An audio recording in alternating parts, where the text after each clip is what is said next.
Prajadiraj Nandana Mudabuga.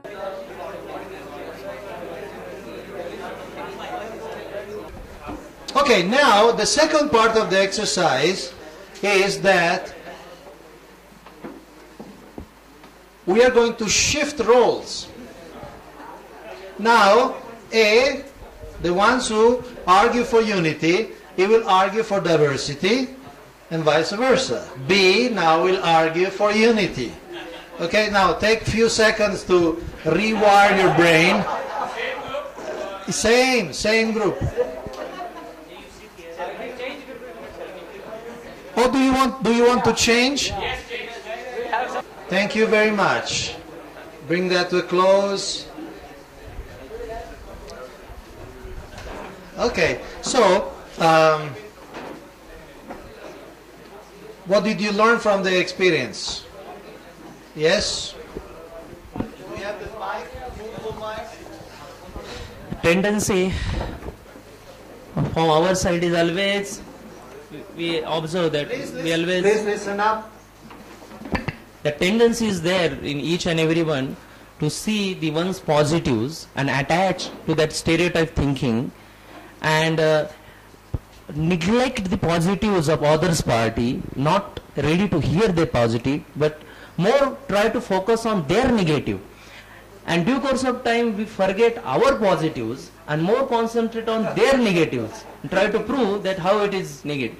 And then as we patch up their positives on their opinion, we end up in our negative. That's what happened. Thank you. Yes, this is actually, we can see that when we argue on this or maybe other, we often speak about what could go wrong, right? I mean, even yesterday we hear some of the, but this could go wrong, that could go wrong. And obviously, any intelligent person, like all of you are, can find something that can go wrong with anything, right?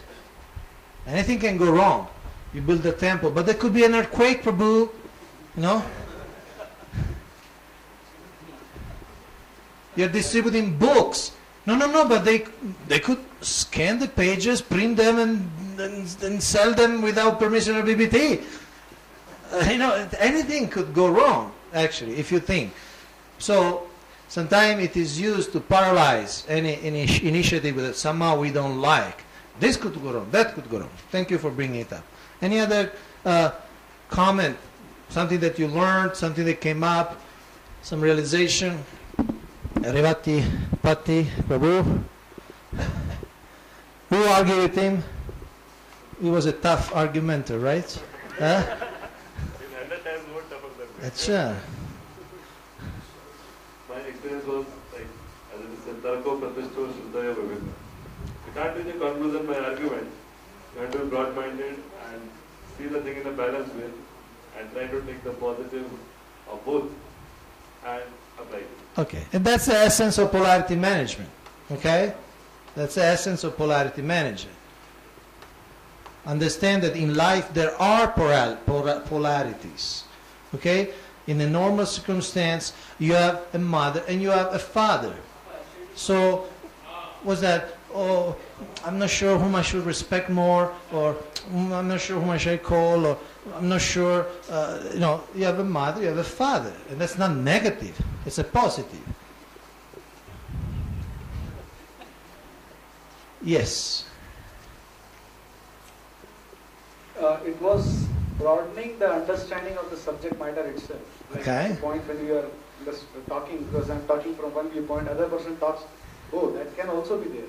So that was broadening in fact, the whole view of the issue. Mm-hmm. And talking of negativity, there was seemingly, you know, looking very insignificant, like that it can be there, but such a wonderful positive aspects are available. Yes. Thank you. Yeah, and I like to stress again. Yes, sometimes we covered the moon with a little, 5 paisa coin. You follow? we cover the moon. No, you see, you can't see the moon. There's no moon. But actually, if we stress too much on negativity, then we lose a lot. No, I didn't say that the exercise was not the negative side. See, we saw yesterday, you were here, Srila Prabhupada stressed consistently unity in diversity, right? You remember yesterday, you were there? So, Prabhupada stressed unity in diversity. Because the tendency is either to focus on unity or focus on diversity. So, I wasn't saying the exercise was not focused on the negative. You stress, you argue for unity and you argue for diversity. And just like what Prabhu was saying, we become aware of other aspects. No, we are not talking about negative side. Both, this I didn't write, okay? You wrote, just one I suggested, but it's a brainstorm from you. And you, as a group, the ISKCON leads Western India division, recognized by your own spontaneous analysis that unity has got these positives, diversity has got this positive, but trying to conform everything to unity has also got some negatives, and trying to stress diversity, only diversity, has also some problems also. So it's not that one is negative, one is positive, one is positive, one is negative. There are polarity of the same issue. And there are actually different, even in our life, there are polarities. We stress Varnashram, right? We preach Varnashram. At the same time, we also know in the Nectar of Devotion, Varnashram is not listed as one of the items of devotional service, right? We stress 24 hours devotional service, but then in the items that Srila Rupa Goswami lists as devotional service, Varnashram is not there. But at the same time, we preach Varnashram. You follow? You see the polarity? No, one is a social and historical identity. Is your historical self, your conditioned self. That's Varnashram, right? Because the soul we know is not Brahmachari, Grihastha, Manvasta, Sannyasi, Shudra, Vaishya, Kshatriya, Brahman, right?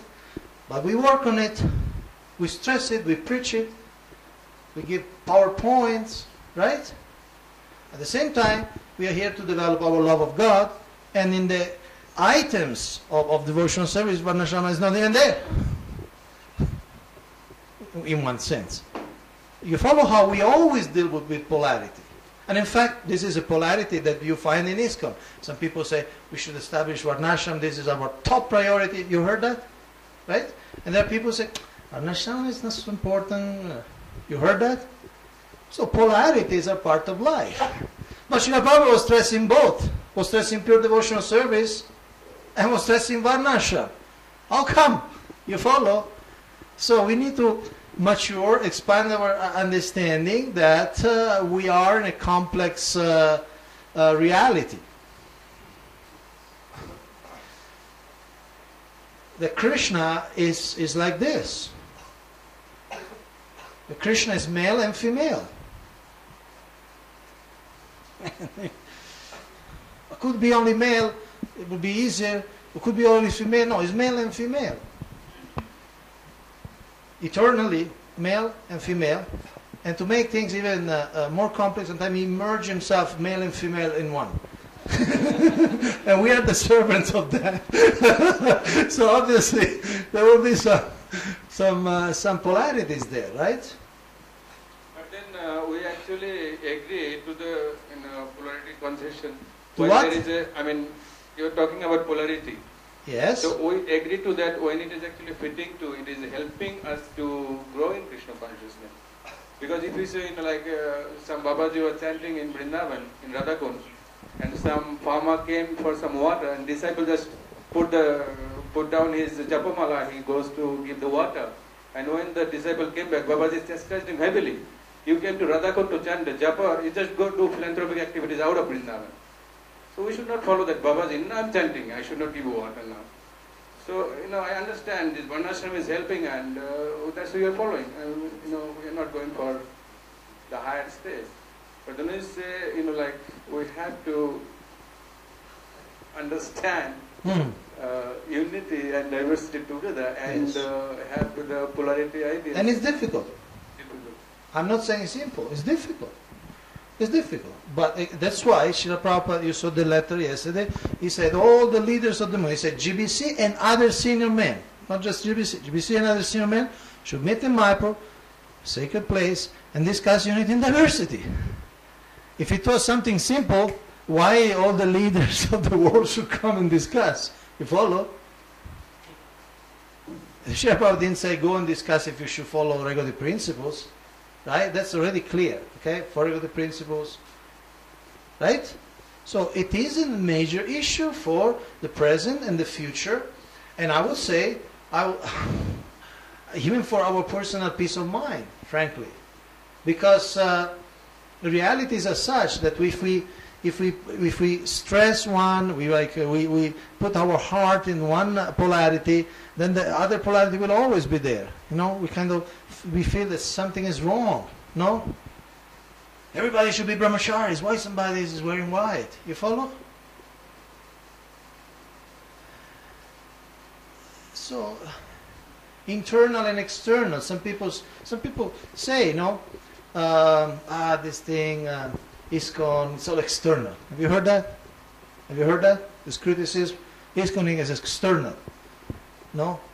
And besides that, even in ISKCON we can say, okay, there are external things we do, visible things, we build buildings, we print books, visible things. At the same time, is an internal development, right? We should find the right balance. What are we going to do? Just internal?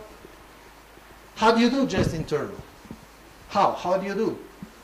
No Mongol art because that's external. No, you're moving ghee lamps. Huh?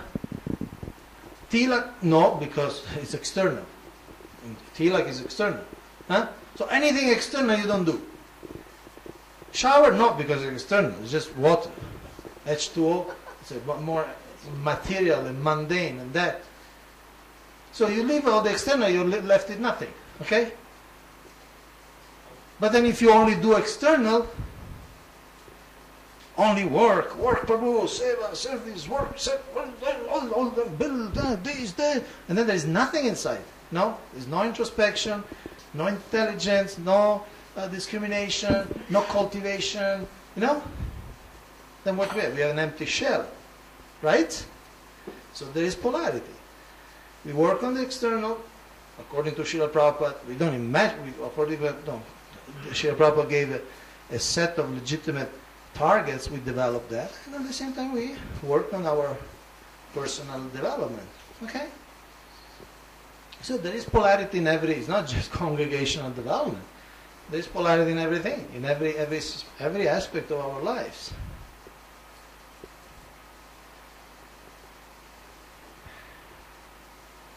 And Shri Krishna in Bhagavad Gita speaks about this when he says about there are different types of knowledge, right? Who remembers the 3 types of knowledge and their characteristics? Knowledge in Sattva Guna, what are the characteristics? Somebody may know the Sanskrit.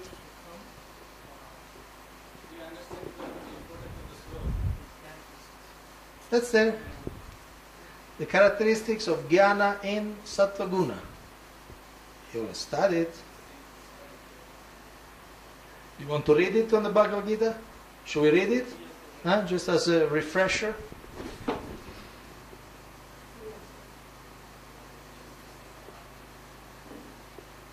Who likes to read the Sanskrit?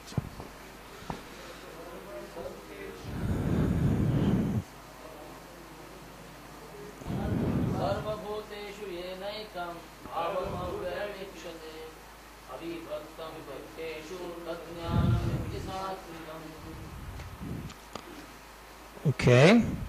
Translation. That knowledge by which one undivided spiritual nature is seen in all living entities, though they are divided into innumerable forms, you should understand to be in the mode of goodness. Passion. Pasak pain lo